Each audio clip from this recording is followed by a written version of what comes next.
Pas mal de news aujourd'hui parce que j'ai pas fait de DeFi Actu depuis quelques jours, peut-être même une petite semaine, donc ça s'est un peu accumulé et on n'est clairement pas encore en bear market, je trouve, en tout cas pas du côté des news, donc il y a pas mal de choses. BNP Paribas qui est exposé à un des ETF Bitcoin, pourquoi pas, j'ai envie de vous dire, de ce que j'ai vu, de ce qui a été reporté aussi dans les commentaires, ce serait avec une somme assez ridicule, genre c'est même pas un Bitcoin en fait d'exposition, mais c'est déjà un premier pas. Il y a eu d'autres annonces, d'autres banques, etc. qui étaient exposées à des ETF Bitcoin. AAV, ils ont lancé un gros truc, je vais essayer de synthétiser le plus possible. Je sais qu'il y a CryptoFlash qui a fait une vidéo dédiée à ça, aux nouveautés autour d'AAV. Il y a AAV V4 notamment, donc AAV V4, ce sera une nouvelle version d'AAV où on va retrouver du cross-chain et ça me fait beaucoup penser à Prime Protocol pour plusieurs choses. Déjà, ça va être un peu le même système, c'est-à-dire qu'on va avoir une blockchain sur laquelle repose toute l'activité, on va dire. Donc ils vont créer une chaîne dédiée où le coin pour payer les fees, a priori, ce sera leur stablecoin, le GHO.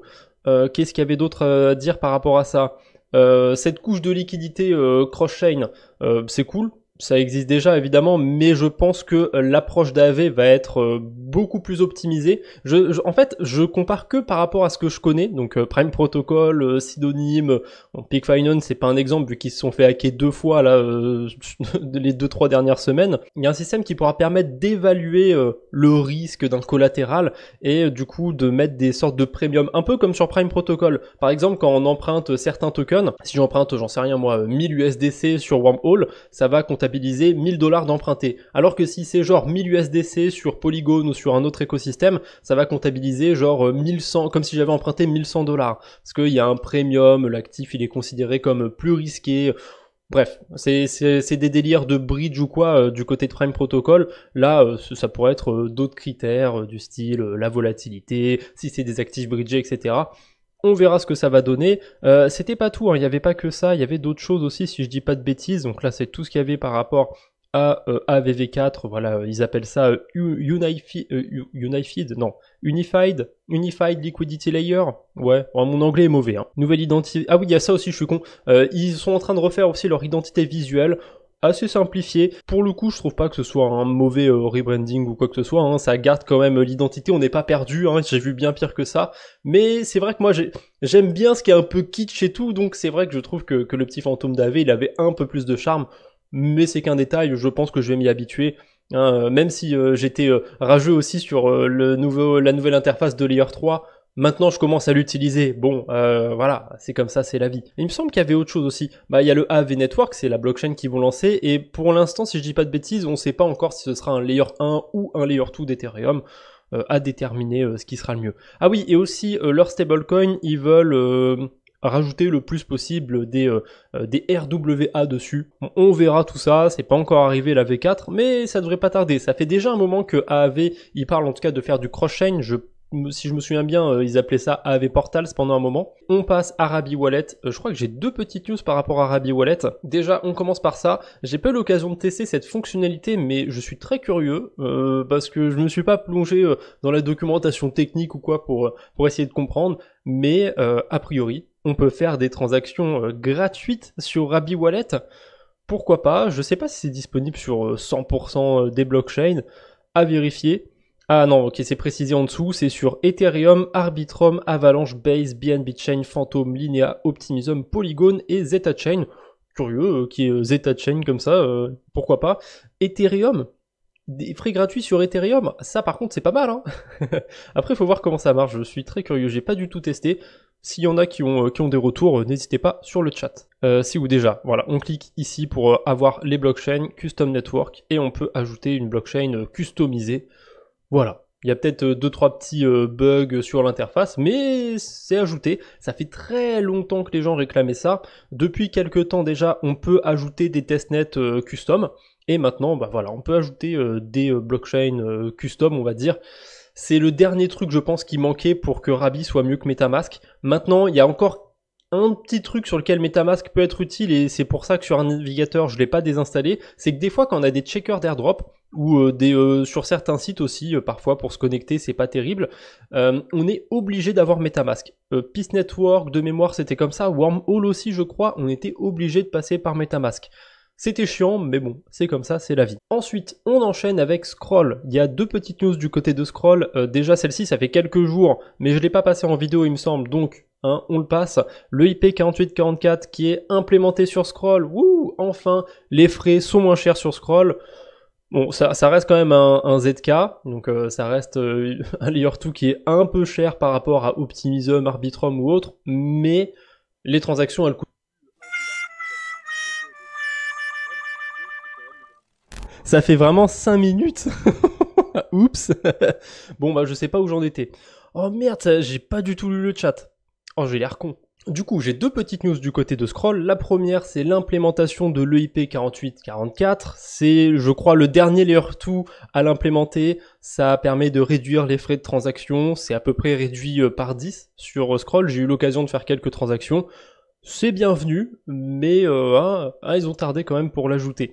Et l'autre petite news, c'est les quêtes du côté de Layer 3. Ils font un truc un peu comme ils ont fait sur Mission tout 200K et du côté de Koi Finance, c'est-à-dire qu'on a des quêtes avec des rewards à la clé. Koi Finance, je me souviens plus si c'était annoncé ou pas qu'il y aurait des rewards. Moi, je l'avais pas vu, donc quand il y a les rewards qui sont tombés, j'étais assez surpris. J'ai pas eu grand-chose, j'étais dans les derniers tiers, mais je trouve que les rewards étaient pas dégueux du tout sur Koi Finance. Là, il y a 100 000 $ de tokens de rewards, donc je m'attends pas à grand chose, mais si vous farmez Layer 3, peut-être que faire les quêtes du côté de Scroll, elles vont au moins se rembourser, ou à minima être à moitié remboursées, en plus vous allez pouvoir minter des cubes. Bon, Layer 3, c'était cool au début je trouve de ce système à cubes, même au moment où ils ont teasé qu'il y aurait le token et tout, parce que je trouve que c'était pas ultra farmé, et c'est vrai que là avec toutes les quêtes qui balancent, je comprends hein, que pour eux l'intérêt c'est d'avoir le plus d'utilisateurs etc, mais ça dilue un peu quand même. Bon, on verra ce que ça va donner l'airdrop de Layer 3, mais c'est vrai que j'ai descendu un petit peu mes attentes. Au début, quand ils avaient pas encore lancé le truc mission tout 200K avec genre 20 quêtes ultra faciles, limite il y a pas besoin de faire de transaction pour valider toutes les quêtes, je me suis dit oula, ça risque d'amener pas mal de monde. Là, du côté de Scroll, du côté de mode, on a des quêtes aussi, elles sont assez faciles, mais c'est pas aussi facile que mission tout 200K. Mais ouais, j'ai baissé un peu mes attentes pour le coup sur Layer 3, j'ai pas envie d'être trop déçu. Hein. Il n'y a pas eu de hack ces derniers jours. En revanche, il s'est passé un truc assez cocasse aujourd'hui. Il y a quelqu'un qui s'est fait scam 1155 bitcoins sur un truc ridicule. Ça vous arrive aussi, ça s'appelle du address poisoning, de l'empoisonnement d'adresse. Et en gros, c'est quand vous recevez une quantité infime de crypto, voire même, souvent ça va être des USDC ou des trucs comme ça, mais parfois ça peut même être des shitcoins, etc. Vous recevez une quantité infime d'une crypto, d'une adresse qui termine exactement comme une autre adresse avec laquelle vous avez déjà échangé, et du coup si je sais pas qui fait ça, mais si vous allez récupérer l'adresse parmi vos dernières transactions en fait, vous dites ça termine comme mon adresse secondaire par exemple, ou mon adresse Binance, hop, j'ai envoyé mes cryptos à cette adresse, je vais copier ici. Je sais pas qui fait ça, qui va voir ces dernières transactions pour copier l'adresse. J'ai pas ce réflexe d'aller chercher dans mes anciennes transactions pour me dire j'avais fait un transfert à telle adresse donc je vais renvoyer à telle adresse. Bon, en tout cas, ça arrive souvent qu'il y ait des gens qui se fassent avoir avec ce genre de scam où ça va être des 1000, des 2000 $, des 5000 $. Là, on parle de 70 millions de dollars. C'est quand même pas mal. Donc, très curieux ce qui s'est passé. Là, par contre, le scammer qui a fait ça, en général, ce genre de scammer, ils savent qu'ils vont pas récupérer des milliards. Donc, enfin, des millions même. Donc, en général, c'est relativement facile, hein, les sommes qu'ils vont récupérer à blanchir. 1000, 10 000, ça peut se blanchir. Moi, honnêtement, si j'étais le scammer, ce que je ferais, c'est que je renverrais 99% des bitcoins, j'en garde 1% pour moi, je pense qu'on peut trouver un accord. Y a même moyen sûrement de demander quelques pourcents en plus, mais déjà, franchement, 1% de 69 millions, c'est 700 000 $. J'avais dit du coup qu'il n'y avait pas eu beaucoup de hacks ces derniers jours, et en fait, ça se confirme. Hein. Là, j'ai la page de DeFi Lama où il répertorie des hacks. Alors, il n'y a peut-être pas 100% des hacks qui sont répertoriés, mais on se fait une bonne idée. En tout cas, tous les plus gros, c'est sûr qu'ils sont répertoriés. Et vous voyez que 2024, ça commence léger. Là, sur les 4 premiers mois, il y a eu à peine 200 millions de dollars de hackés, de volés. Franchement, c'est pas mal. Surtout que sur ces 200 millions de dollars, je sais pertinemment qu'il y a des hacks où les fonds ont été rendus. Là, si je regarde de tête, je sais pas si je vais, s'il y en a qui vont me revenir. Il y avait Zest, mais Zest il a pas l'air d'être noté. Zest ils ont réussi à, ils ont pas récupéré les fonds, mais ils ont remboursé les utilisateurs. Là je suis déjà en 2023 en fait. Vous voyez sur 2024 il y a eu que dalle en hack pour l'instant. Par quoi on commence? On commence par Holograph. Holograph c'est un protocole que je trouve un petit peu random. Mais en gros c'est un système de tokenisation omni-chain. Donc en gros ça permet de transférer des actifs entre plusieurs blockchains via un standard. Il me semble que c'est surtout autour des NFT holographes. J'ai déjà fait quelques carabistouilles de ce côté-là, notamment grâce à Layer 3. Comme quoi, Layer 3, c'est sympa, hein, ça permet d'utiliser certains protocoles qui sont assez early parfois. J'en avais déjà parlé plusieurs fois, mais il y a déjà quelques airdrops qui sont tombés juste grâce à des quêtes sur Layer 3, typiquement Jupiter. Là, Holograph, je sais qu'il y a eu 2-3 quêtes du côté de Layer 3, je les ai faites. Ils ont relevé 2,8 millions de dollars. Ça fait déjà un moment qu'il y a de la spéculation autour d'un airdrop, donc peut-être qu'il y a quelque chose qui va arriver du côté d'Holograph. Ensuite, on a X10 ou x10 Exchange. Pas grand chose à dire là-dessus, a priori c'est un protocole de perpétuel qui devrait être lancé sur Starknet, vu qu'il y a Starkware dans les investisseurs. Voilà, je connais pas plus que ça, mais de mémoire en fait je connais pas de protocole de perpétuel sur Starknet. Je crois qu'il y en a un ou deux, mais pourquoi pas un nouveau protocole. Il y aura sûrement un système à points, un airdrop à farmer de ce côté-là. Ensuite, on a Milky Way qui ont levé 5 millions de dollars. Et pareil, je vous ai dit un truc aussi dans plusieurs DeFi Actu récemment, et peut-être même la semaine dernière en live, mais j'ai remarqué que les protocoles qui avaient des systèmes à points, quelques jours, parfois, mais en général c'est plutôt quelques semaines avant de lancer leur token, quand je dis quelques, en plus c'est vraiment 3-4 semaines, quoi. C'est une période de temps assez courte, donc quelques temps avant de lancer leur token, avant de lancer leur airdrop, ils relèvent des fonds. Et là, j'ai une bonne raison de penser qu'ils vont lancer leur token vraiment dans les prochains jours. J'ai pas été voir, tiens, on va quand même regarder vite fait s'ils n'ont pas fait d'annonce sur leur compte. Mais pourquoi je pense ça? Regardez qui on a dans les investisseurs. On a Crypto.com, on a Binance Labs. Franchement, hein, il y a vraiment des chances qu'on ait un token de Milky Way qui arrive dans pas très longtemps. Milky Way, hein, pour rappel, pour ceux qui ne connaissent pas, c'est un protocole de liquid staking sur Celestia. Je sais pas s'ils font d'autres choses que ça d'ailleurs. Bah voilà, on a aussi, ça c'est le quintet dans l'ordre, donc le quintet dans l'ordre, il faut trouver 5 éléments, on va pas en trouver 5. Le tiercé gagnant, un projet avec des points. Ensuite, un multiplicateur, voilà, ils ont fait une campagne avec un multiplicateur de points a priori, et ensuite une levée de fonds juste avant le lancement. Voilà, le tiercé gagnant dans l'ordre. C'est le tiercé des projets crypto qui lancent un airdrop. Franchement, là, 100% il arrive dans les 2 semaines qui viennent. Hein. Ou alors qu'il y a une annonce dans les 2 semaines au moins. Ensuite, qu'est-ce qu'on a? TNA, donc c'est un protocole de naming sur Bitcoin. Je sais pas trop ce que ça veut dire, mais je vois de plus en plus de protocoles dont je n'ai aucune idée de ce qu'ils vont faire, mais il y en a quand même pas mal qui se lancent, que ce soit du côté de l'écosystème Bitcoin ou d'autres. Donc en général, quand on a des protocoles vraiment très nichés, très spécifiques qui commencent à lever des fonds, on est un peu avancé dans le cycle. Après, on verra ce que ça va donner. Hein. La semaine dernière, je vous avais parlé d'un projet, d'un jeu d'échecs. Il y a 2 semaines, je vous avais parlé d'un OnlyFans sur Solana. Vraiment, on a de tout en ce moment. C'est assez rigolo. Et pourtant, on fait pas des nouveaux plus hauts sur les levées de fonds. Hein. Il n'y a pas tant d'argent qui est investi en ce moment. On a 90 millions de dollars qui sont pas vraiment levés. En fait, il y a Optimism qui a vendu des tokens en OTC à A16Z, ce qui est pas du tout étonnant parce que A16Z, ils avaient fait parler un peu d'eux pendant un moment du côté d'Uniswap. Ils ont pas mal de tokens de gouvernance. Bon, voilà, c'est pas le premier deal qui passe. Je crois que c'est le 2e deal qui passe A16Z avec Optimism. C'est pas une levée de fonds, attention, c'est une vente de gré à gré. On enchaîne. Agora, une plateforme de gouvernance cross-chain qui lève des fonds. Pourquoi pas, j'ai envie de vous dire, pas grand chose à dire par rapport à ça. Il y a Coinbase Ventures dans les investisseurs, Balaji, c'est celui qui avait annoncé un bitcoin à 1 million de dollars. Il avait fait une sorte de pari en double investissement avec un bitcoin à 1 million de dollars. On n'est pas du tout arrivé à 1 million de dollars au moment de son pari, mais c'était rigolo cette affaire. Donc à voir s'ils vont proposer quelque chose de spécial, Agora. Et la dernière levée de fonds, c'est Pantera qui a mis des sous sur Ton. Est-ce que c'est une levée de fonds ou est-ce que c'est aussi une vente de tokens en OTC? J'en sais rien. J'ai pas plus d'infos sur ça. Mais voilà, ça m'a un peu étonné de voir cette blockchain lever des fonds. Maintenant, on entame la page airdrop. On commence par Eigenlayer. Ils ont annoncé leur token, leur airdrop. J'ai pas mis la news de côté d'ailleurs, mais bon, on s'en fout. Il y a beaucoup de choses autour de ça. Il y a les tokens qui vont être bloqués, etc. Je me suis vraiment pas cassé la tête. Moi, j'attends que ça tombe. Si je peux pas récupérer mes tokens tout de suite, c'est pas grave, je les récupérerai plus tard. Je finirai par les dumper de toute façon.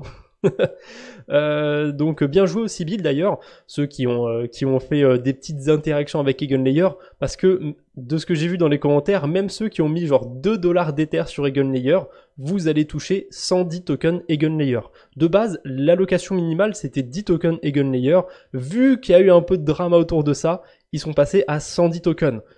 Pour l'instant, avec les estimations de prix qu'on en fait, le token il peut avoir facilement une valeur de 10$ à son lancement. Donc ça ferait un airdrop de 1000$ même pour des gens qui ont fait une interaction débile comme déposer 2$ sur le protocole. Après, ça coûtait quand même facile 10-20$ de frais de déposer de l'argent sur le protocole. Là franchement, est-ce qu'on s'attendait à avoir les news vraiment dans la même semaine de Eigenlayer et Layer 0? Franchement, moi je pensais pas que ça arriverait dans la même période de temps, mais là on sent que c'est le rush final. Il y a tous les projets qui avaient leur système à point et tout, qui en avaient pas, qui sont en train de balancer leur token. Je sais pas trop comment interpréter ça. Est-ce que c'est le début de la fin du bull run? Est-ce que c'est le début de la phase d'euphorie du bull run? Même si je trouve qu'il y a eu beaucoup d'euphorie quand on a eu la hype sur Solana et tout, avec plein de meme coins, ensuite ça s'est exporté un peu sur Base, etc. Quand on a fait l'ATH sur Bitcoin à 75 000$ et tout, ou un peu en dessous des 75 000, je m'en souviens plus. Très curieux. J'avoue que là, je sais pas du tout me placer sur le cycle. C'est clair qu'on est plus au début du bull run. Pour moi, c'est pas possible qu'on soit sur le début du bull run. Et je pense même qu'on est peut-être sur un cycle qui ne ressemble pas du tout à ceux d'avant. Mais bon, là, voir tous les gros projets balancer leurs tokens, je sais pas. Ça me rassure pas spécialement, personnellement. Après, on verra. Parce que j'ai l'impression qu'ils sont dans le mood de c'est maintenant ou jamais. Mais d'un côté, quand on regarde les investisseurs, il n'y a pas tant d'argent qui est levé. Les stablecoins, ça se porte bien, mais on n'est pas encore sur des ATH. Parce que la quantité de stablecoins en circulation sur le dernier cycle, c'était un signe que le marché allait plutôt bien quand la quantité de stablecoins augmentait, et quand ça descendait, c'est que ça allait pas bien, très clairement. Et là, ça monte, c'est pas non plus la folie, mais ouais, pas de nouveau plus haut sur les stablecoins. Je sais pas. Je trouve que ce cycle est pas du tout comme 2021, et petit mot à part, je m'éloigne un petit peu, mais faites attention, je pense qu'il y en a beaucoup qui vont tomber dans ce piège, ceux qui ont vécu le cycle de 2021, de se dire que ça va se passer pareil, qu'on va avoir une grosse phase d'euphorie. Je sais pas, je me demande si la phase d'euphorie, on l'a pas déjà eu avec les RWA, les IA, les memecoins sur Solana et compagnie. Oui, on n'a pas eu un memecoin sur Solana qui valait genre 20 milliards de dollars comme le Shiba au dernier cycle, ou 90 milliards comme Dogecoin au dernier cycle. Dogecoin, il est pas venu à 1$, il a pas fait de nouvelle ATH, je sais, ce n'est pas arrivé, mais on enchaîne. Désolé pour cette petite parenthèse, mais j'avais envie de dire un peu tout ça. Layer 0, du coup, qui a annoncé avoir pris sa première snapshot, donc ça veut dire qu'il y en aura d'autres.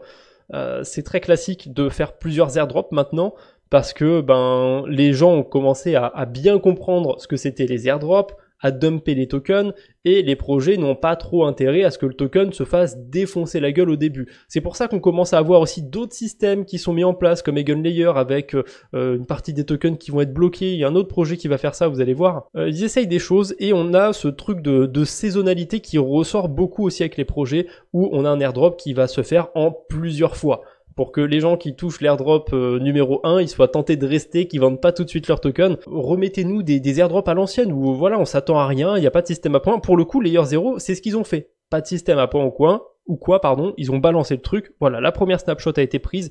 Ça veut dire clairement qu'il y aura un airdrop. Ils l'ont pas dit directement que va y avoir l'airdrop, mais ça veut dire ce que ça veut dire. Donc pour l'instant, il y a du gros drama autour de Layer 0 parce que ça c'est pas mal. J'avoue que je m'y attendais pas un instant, mais c'est très curieux ce qu'ils ont balancé. Si vous êtes un Sibyl, si vous avez farmé Layer 0 comme un cochon avec Merkli par exemple sur 15 000 adresses, vous pouvez vous dénoncer et vous aurez 15% de l'allocation que vous deviez avoir. Donc en fait là c'est un pari. Est-ce que vous tentez le coup de pas vous dénoncer et de passer entre les mailles du filet et d'avoir l'entièreté de l'allocation, ou alors est-ce que vous sécurisez 15% ? Quel bridge peut nous rendre éligibles sur Layer 0? Tous ceux qui utilisaient Layer 0, du coup il y en a plein. Il y a Interport, il y a ceux qui étaient intégrés sur les protocoles, genre Trader Joe, Radiant, il y a tellement de protocoles en fait. Stargate évidemment, je l'ai même pas dit alors que c'est le plus évident, et même des agrégateurs, genre Jumper ou Bungie. Par exemple, quand t'allais dessus, tu pouvais utiliser parfois Stargate. Donc franchement, c'était difficile de ne pas utiliser Layer 0. Pareil sur des protocoles de lending, Prime Protocol. Bref, on enchaîne. Allez, on va pas parler que de Layer 0. On pourra revenir dessus si vous voulez après. On a l'airdrop de DOP, un petit rappel qui a été fait par Cryptoos. Donc il y a encore 199 millions de DOP non réclamés. Si vous avez fait les quêtes du côté du testnet, si vous avez participé à la private sale, allez récupérer vos tokens. Vous avez jusqu'au 31 mai. L'airdrop de Friendtech, qui était assez chaotique, qui est, on peut même le dire au présent, je pense. Donc il y a Thomas CMF qui a fait un petit guide, si jamais vous voulez réclamer votre airdrop Friendtech. Cette team de scammers n'autorise pas le bon routeur lors de l'échange de jetons. Il faut approuver manuellement le routeur Rabbit. Voici comment faire. Bon, je vous laisse un petit peu l'information à l'écran. Faites une capture d'écran, j'en sais rien si ça vous intéresse. Ou allez voir directement le compte de Thomas CMF si vous voulez le guide. Moi, personnellement, j'ai pas du tout touché à Friendtech, donc voilà, j'ai pas besoin de me le mettre de côté. Mais ça faisait longtemps que c'était attendu ce token, donc c'est enfin arrivé. Qu'est-ce qu'on a d'autre en airdrop? XSwap. Donc XSwap, c'est un protocole de swap, cross-chain, qui est développé par Link, ou en tout cas qui utilise plutôt le CCIP de Link. Je sais pas si c'est sur l'écosystème de Chainlink, ça c'est sûr, mais je sais pas si c'est développé par eux ou par une autre team. À la limite, on s'en fout. Leur premier airdrop, il tombe déjà. Le token, il va être listé dans 2-3 jours. Je crois qu'on a la date, de toute façon, quand on va sur le lien. Il y avait des quêtes du côté de Layer 3. Pour ceux qui les ont fait, vous êtes peut-être éligibles. Il y a un système de score. Ça me rappelle un petit peu l'airdrop d'Arbitrum, où il y a plusieurs critères et il y a des points à voir en fonction de chaque critère. Il y a une adresse où je suis éligible à 500 tokens à peu près. Et ce qu'ils ont fait, c'est que vous avez deux manières de réclamer les tokens. Soit vous réclamez tout d'un coup, mais vous en avez un peu moins. Soit vous réclamez un quart tout de suite au moment où le token sera lancé et 75% des tokens qui seront vestés sur 3 mois. Donc le token il sera déployé dans 2 jours et 17 heures. Donc ça donne quoi ? Ça donne le 6 mai à 15h si je dis pas de bêtises. Quand je vous dis que là c'est la course et que tous les protocoles essayent de balancer leur airdrop avant que ce soit trop tard, on a quoi? On a Drift qui ont balancé leur checker d'éligibilité. Ce qui est cool, c'est qu'ils ont pas mal favorisé les OG puisque 64% des points étaient ceux des OG, donc ceux qui ont utilisé le protocole avant le système à points. Ça me rappelle un petit peu Glyph, leur système il est encore en cours, mais ils ont fait ça aussi, ils ont favorisé un max les gens qui étaient là avant le système à points. Je trouve que c'est pas trop mal de procéder comme ça. Après, c'est comme tous les modèles qu'on peut imaginer des airdrops. Quand ça commence à être trop connu, trop anticipé, ça devient plus intéressant, il faut imaginer autre chose. En fait, le problème des airdrops, c'est pas que ça existe ou quoi que ce soit, mais c'est que les gens trouvent trop comment optimiser le truc. Et du coup, on est obligé d'imaginer de nouvelles façons de faire des airdrops. Il y a pas de manière parfaite, je pense, de faire un airdrop. Et en plus, ça peut dépendre aussi des types de projets, etc. Mais globalement, quand on cherche à farmer les airdrops, on va toujours être déçu, c'est évident. Parce qu'on va voir les critères, on va se dire « Ah mince, c'était ça, pourquoi j'ai pas fait ci, pourquoi j'ai pas fait ça ?» Farmez les protocoles, mais n'ayez pas trop d'attente. Voilà, petit message du jour. On a Hyperliquid aussi, leur système à points s'est terminé le 1er mai, ça veut dire que le token va pas tarder à arriver. Et il y a un mois, ils avaient déjà airdroppé des tokens pur. On pouvait vendre ce token directement sur Hyperliquid, je l'ai fait d'ailleurs, j'avais été airdroppé de quelques tokens sur mon adresse, j'avais vendu mes tokens, ça valait pas grand chose, j'ai récupéré quelques dizaines de dollars je crois, quelques dizaines d'USDC, pas plus. Bon, écoutez, c'est toujours ça de prix. Je sais pas s'il aurait mieux fallu les garder. Peut-être que ça va rendre éligible à plus de tokens Hyperliquid, j'en sais rien. Peut-être que si on a tradé aussi, parce qu'on pouvait trader en spot sur le token pur, et je l'ai pas fait, mais bon, hein, peut-être que c'était un bon move, peut-être que j'ai bien fait de les vendre, peut-être que j'aurais pas dû, j'en sais rien, mais hein, moi on me donne des tokens, hein, en général je vais les dumper. J'avais pas envie spécialement de critiquer, hein, c'est pas du tout une critique. Ah bah tiens, d'ailleurs il y a plus le post, ah si, ok, c'est juste Twitter qui buguait. C'était pas une critique ou quoi que ce soit, il y a 2-3 personnes qui ont peut-être un peu mal interprété mon post. Ce que je voulais dire avec ça, avec le c'était sympa les airdrops, dommage que la narrative soit clairement sur la fin, c'est que là on a quand même un gars qui de base est dans le rap, qui s'est mis à beaucoup parler de crypto et qui maintenant nous parle d'airdrop. En général, c'est quand même pas signe que c'est le début pour farmer des airdrops, hein. En général, c'est plus signe que c'est la fin. Après, ça veut pas dire que c'est plus intéressant, qu'il n'y a plus rien à farmer. Je continue encore à sortir des vidéos sur cette thématique. C'est juste qu'il faut arrêter d'être trop, d'avoir trop d'attentes et d'être trop obnubilé par ça. Ensuite, on enchaîne. J'ai encore une news, je crois, autour d'un airdrop, peut-être deux. Non, c'est la dernière. C'est la dernière. C'est Ionic. Ils vont balancer leur token et ça va être un airdrop ridicule. Après, les protocoles de lending, ils m'ont rarement habitué à quelque chose de bien. En général, les airdrops de protocoles de lending, ça pue la merde. Qu'on se le dise. Je dis pas ça par rapport à Scalop et Navi sur la blockchain Sui, hein. Bon, si, je dis clairement ça par rapport à Scalop et Navi sur la blockchain Sui.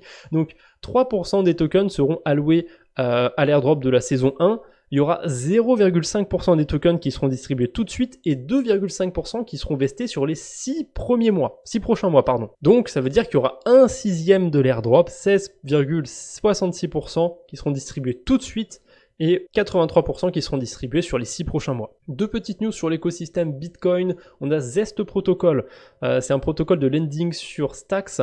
On peut faire, alors on pourra faire, parce que le protocole il va se relancer, on va en reparler, on pourra faire des boucles assez sympathiques de prêt et d'emprunt avec le token de Liquid Staking de Stacking DAO. On peut déposer du STX, emprunter du Stacks, faire la boucle. Pour ceux qui n'ont pas envie de farmer des points pour Stacking DAO et compagnie, vous pouvez juste apporter des stacks en collatéral et récupérer le rendement des gens qui vont faire la boucle de zinzin juste pour avoir des points. Parce que la hype, elle est encore un peu présente du côté de l'écosystème Bitcoin, je trouve, sur tout ce qui est points et compagnie. Je trouve qu'il y a pas mal de gens qui font des trucs un peu dégènes.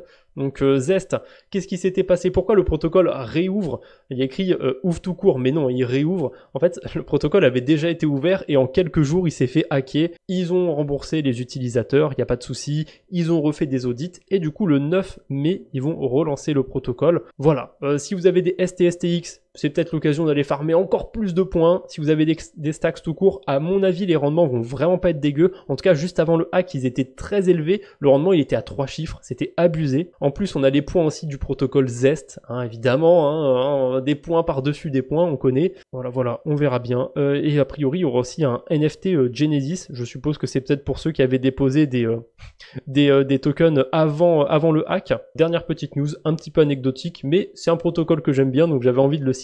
On a Min Finance qui s'est renommé en Balmi. Voilà, j'ai pas vu s'ils avaient levé des fonds ou quoi que ce soit, parce que des fois quand on a des projets qui se rebrandent, il y a des levées de fonds, mais il n'y a pas l'air de ce côté-là. Donc va falloir que j'essaye de mettre aussi ça à jour du côté du tableur, puisque il est sur le tableur, hein, Min Finance, du côté des agrégateurs et du côté de autres aussi, parce qu'on peut faire du DCA. Voilà, il est là. Va falloir que je renomme tout ça, hein. Je le ferai plus tard, c'est pas pressé. Bref, c'est tout ce que j'avais pour les news du jour. On se retrouve bientôt, j'espère. D'ici là, portez-vous bien. Salut tout le monde.